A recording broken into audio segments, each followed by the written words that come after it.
Hello, it's Jeffrey again. I'm working more on the, game. I'm making the sprites better, or at least for this. In fact, that's what I'm doing right at the moment, so if you see my face moving around, that's because I'm working on the sprites. And I'm doing this from my hotel room. So me and my family had a hockey game to go to. It's my parents run a hockey team, like a special needs one. I'm not sure if they use the word that. It's just how I remember it, because like in school, that's what they used to say back when I was like 10 and stuff. But anyways, right now I've been thinking of more plot lines for the story. Right now let's see, I'm coloring in the outfit for a sprite, or well, not a sprite, but a character, like its appearance. May need to darken that color though. But anyways, the main thing is I've thought of new ideas for the characters. One thing is, well, for the battle mechanics, I mean, but then again, some of the stuff for the characters.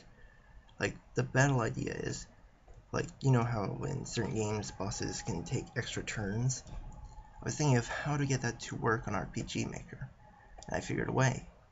People probably also figured it out. Have little, like, untargetable or incredibly high health enemies that can't be normally defeated.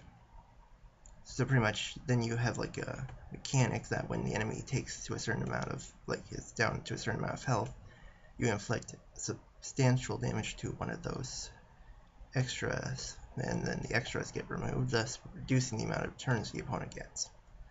Of course, sometimes I've been playtesting a lot to figure out how to get it to work right. It took a while, but I got it to work. And I had to figure out how to make the characters more, like, evened out, or forget what the word is at the moment. When I think of it, I'll talk about it. But anyways, so the focusing crystals are what I'm calling them. There's even a little explanation in like the fight at the start that certain times you'll encounter an enemy that has focusing crystals. You're not supposed to target them because at certain points, like certain events, will cause them to be destroyed. So that's pretty much the first main boss battle. Like, there are some like starting off kind of boss battles, but they're pretty much just like for fun, or just like to get the game started. But the first main boss battle has like a pre-boss battle in it as well. Like, there's like a small group of unique sort of characters that you face, and then you go in and face the boss, which is pretty good, I think. And so pretty much the first boss is a character I've named like the files Revoluna, but I have yet to actually made the character. Well, no, I made the sprite and the battle opponent picture, and I've started the backstory. Pretty much, the backstory for the character is they're the Demon Queen, as in their husband is the Demon King, and as such rules over most of the demons in the story.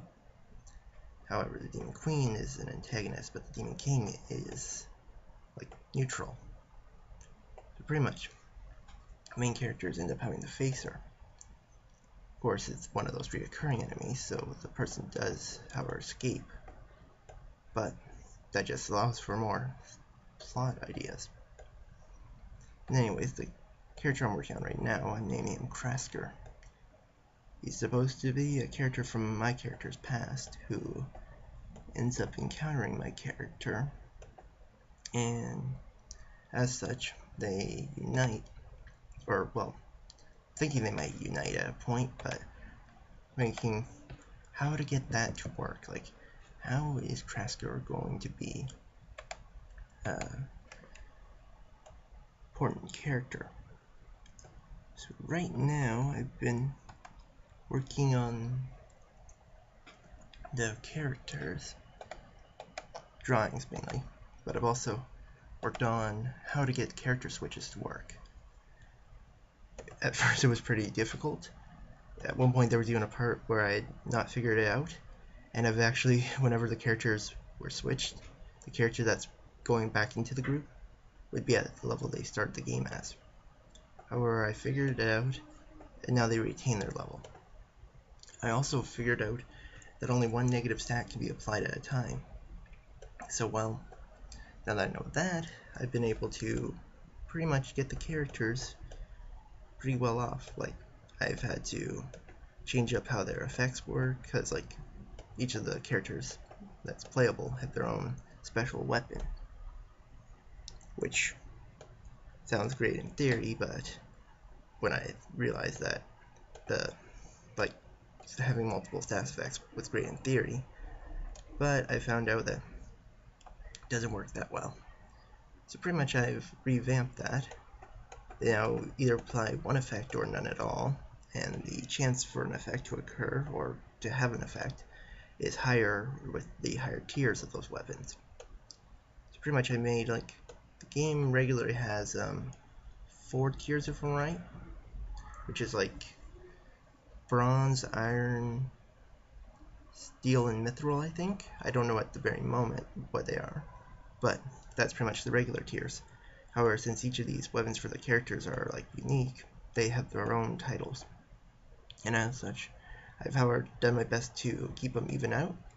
Like, certain level, like, certain tier of the weapons have a certain amount of increase to a certain skill. Like,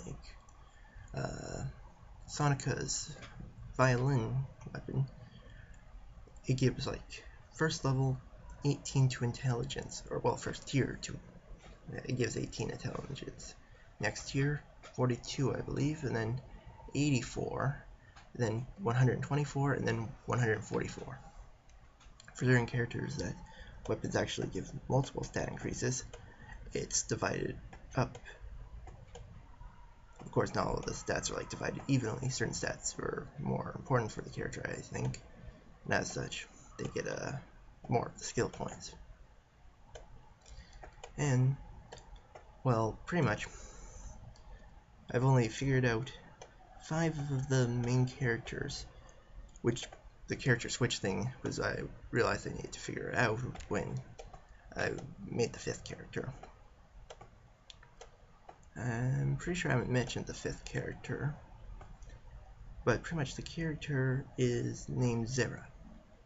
She's like a swordsman of sorts. And I decided on a while back how to name each of the nations in the story.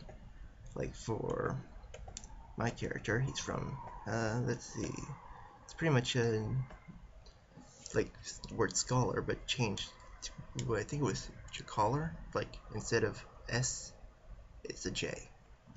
And for Zera, her country is called, like, well, her kinsmen are called, like, Hangarians, like, instead of barbarians, Hangarians, like Hangnarin.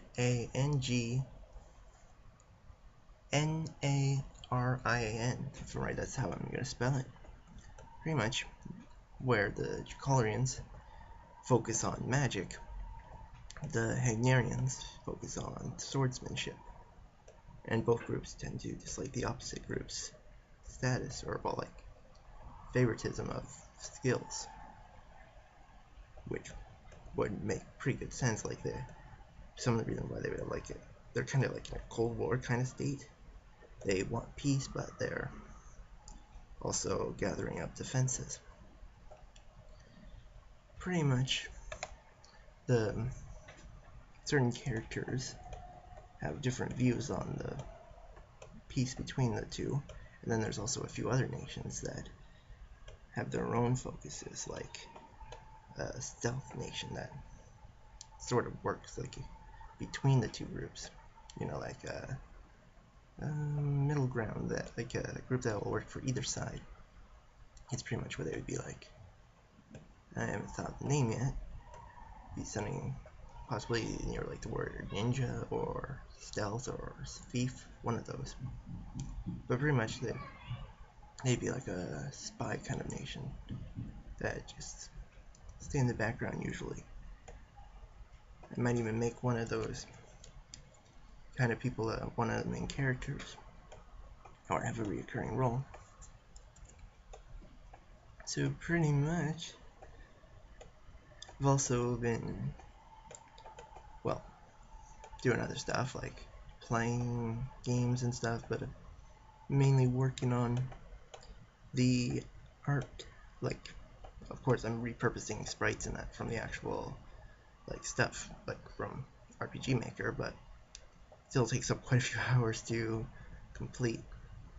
I think like sometimes these sprites can like, because there's sometimes the sprites are different on one side than the other, so I have to do extra time rather than just simply copying certain.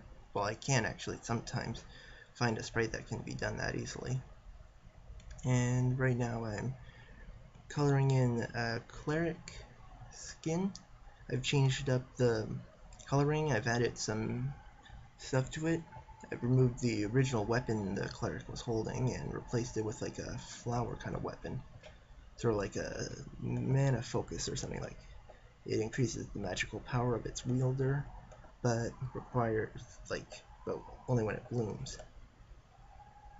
Oh yeah, and I was thinking of how the weapon would, like the backstory for the weapon would be, is that although they work better in pairs, the flowers, if only one flower is bloomed, then the flower that hasn't bloomed actually lowers the strength of the combination. However, having two that bloom makes it very much stronger than just one overall, like wielding only one blooming one and no non-blooming. So pretty much the weapon is sort of one of those ones where you have to work harder to get better. Sort of like at one point you're taking on much harder stuff, like doing harder work, but it pays out by giving you an advantage later on that wouldn't have applied if you hadn't gone through all the hard work. Which is sort of like with my character. My character was a warlock that focused on melee, but then became a very strong melee fighter, which made him have an advantage against most mages, as he had magical talent, which one of the reasons why the Zangnarians, or Hangnarians, and the Callers are in a cold war, because both sides have an advantage against the other, yet they have their advantage is also their weakness. The Hangnarians lack any sort of like magical defenses normally, so pretty much because it would go against their tradition, which prevents them from being able to fight at long distance against the Callers. So pretty much the Callers also have a problem where they're attacking, they have to make sure they don't make a mistake, because if they miss one of the Hangnarians get close enough that they can't cast their spells in time, or their spells don't have the range because they need to be cast farther away, then pretty much the Hangnarians could just simply wipe through them as their defenses are strong, and although they do learn, like the Callers learn how to use magic and weapons, they focus mainly on magic, so they don't have that much in the way of skill to fight against a Hangnarian in close combat, which is one of the differences between my character and the other Callers, as the Callers don't have really good skill against the melee fighters and when they have to use their own melee, where my character focused on that and as such was able to take on Hangnarians from distance and from up close. However, the Hangnarians, although they don't use magic normally, and using magical defenses is considered dishonorable, unless of course the character has some sort of privilege to do so, like Zera's character. Her family, if it's like an aristocratic one within the Hangnarians, as such can use a weapon that has enchantments on it, which is normally hearsay or something, but for Zera, she can use it. In particular, it's also her backstory is probably going to include a part like she was like an inquisitor of sorts for the Hangnarians, looking for heretics that used magic or tried to put enchantments and stuff to increase their fighting skill. And series is probably, like the game is probably gonna deal with how they should be trying to keep their families alive, so they shouldn't just stick to tradition unless it's like you don't kill someone that's innocent. Like the tradition of sparing innocence is pretty important.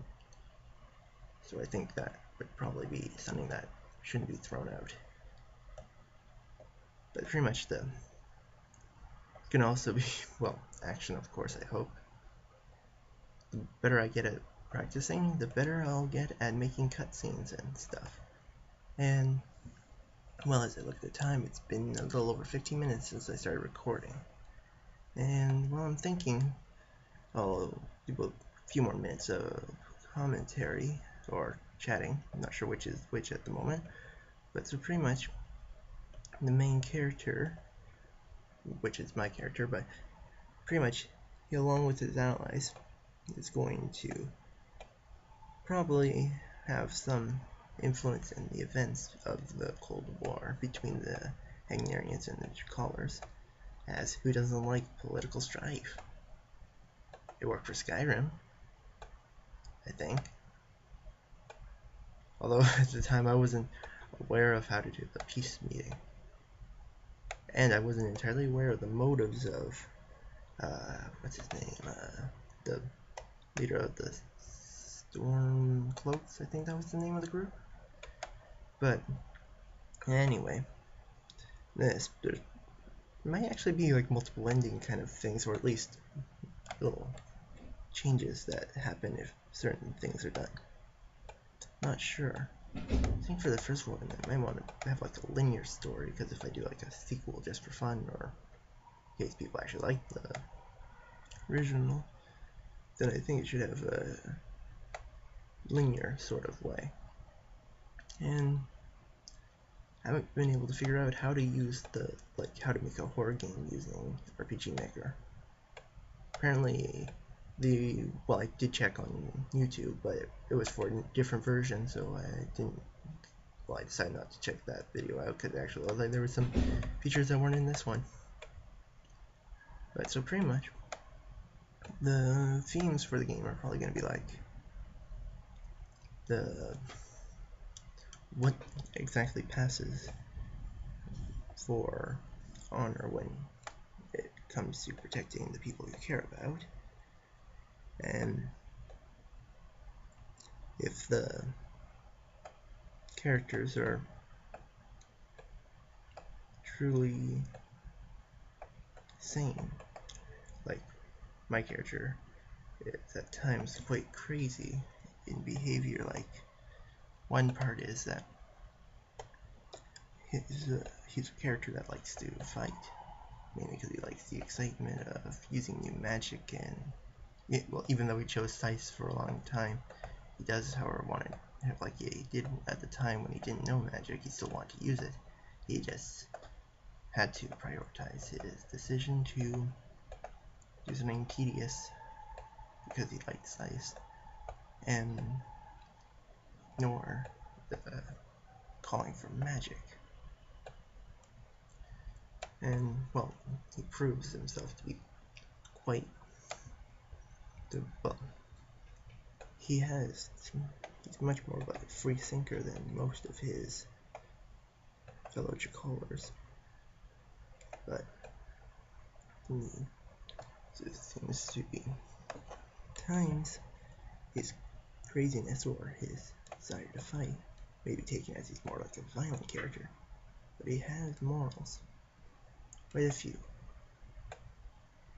And there would be probably a time or two it would be a thing where one of the characters or one of the enemies will say that he's not going to hit a woman, to which he'll probably clarify that in his honor he doesn't discriminate except between good and evil. In other words, regardless of their race, gender, kind of thing, as long as they're evil, he'll not feel bad about fighting them. And if they're a good person, he will do his best not to have to ever fight them, unless it's for a sporting kind of thing, where they're just sparring for fun or something. But so pretty much, the character will also at times act a little crazy, partially to unnerve his opponent, but also because he's having fun. Or will be like one of those kind of characters where he doesn't look serious, but he actually isn't being like quite serious. He's just having fun while he does that. And of course, there'll be quite a bit of comedy, I think. And which would be pretty good, I hope. I'm also thinking a special mode for once the game is beaten, or just for special events, like give a secret Easter egg or something, or even change the game. Because I was thinking of a mode. Well, I don't want to actually spoil it, because well, these kind of videos I'm making, I have been talking a bit about stuff. But either way, I'm really hoping that I do good at the videos.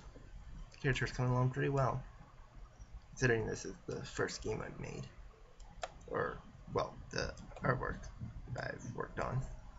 So pretty much, I'm hoping this will do well. And although I may not be good at presenting it as such, like with how I'm talking, but well, I keep on saying, well, some of the main words I say are that. But anyways, the characters I'm hoping will have quite a bit of like depth to them and comedic value. Like they'll have like some sort of like idiosyncrasies, I think the word is, that will allow them to be pretty human, or at least what passes for human, because some of the characters are not going to be human, but are going to act like such. Like Sanka is a demon, but she's loyal and trusts people. And and the Demon King, although being neutral and although his wife's evil, he happens to be quite the family man. To the point that he'll even show complete strangers pictures of his family, mainly because he wants to show off how proud he is of them.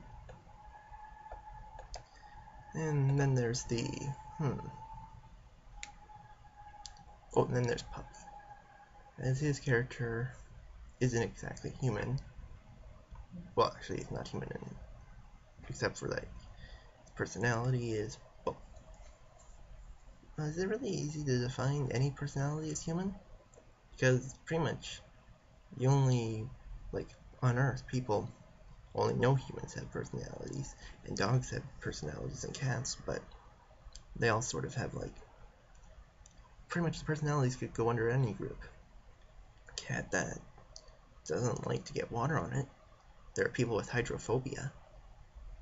Dogs that chase after frisbees. Professional frisbee player people. So pretty much there's quite a bit of stuff that can be for multiple groups, but get labeled as for one group. Well, I think that's good for now. It's been about 23 minutes, nearly 24. Well, I'll do another one of these later. Probably in a few days, once I've gotten some more stuff. Well, anyways. Thinking maybe I should do another one of those, like, quotes from something to just sign off with.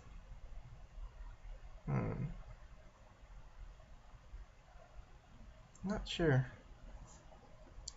Well, for this one, I guess I'm not, but I'll try to think of one for the next. Bye.